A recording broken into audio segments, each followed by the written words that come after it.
In the gas pressure temperature relationship experiment, we are determining the relationship between pressure and temperature of a gas.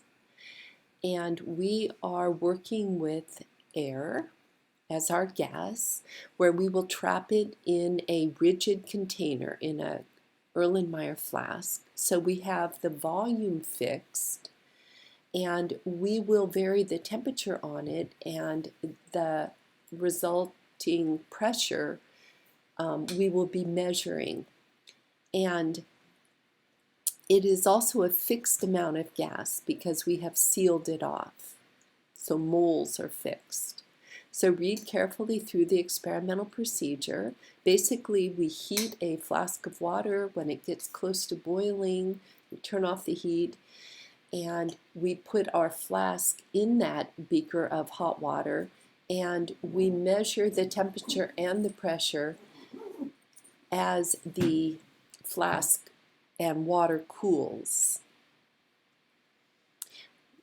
As in the PV experiment, we are using the LabQuest as our device that collects our data, are in this case pressure temperature data. So read carefully through all that stuff so you understand the experiment video. And we're also making a graph of pressure versus temperature.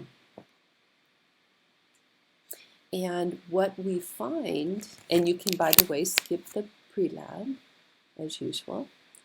What we find is that the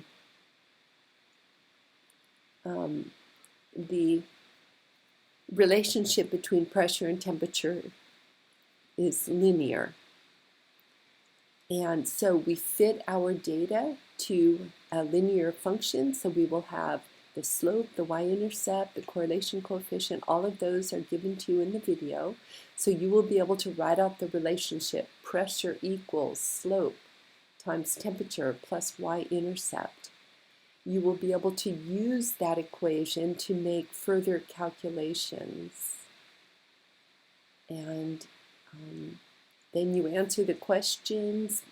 They're answerable based on information in the write-up, in the experiment video, from your data, from your results. And finally, when you have completed the questions, the whole report, and done your scan, make sure it's a PDF file, then you submit that in the Canvas.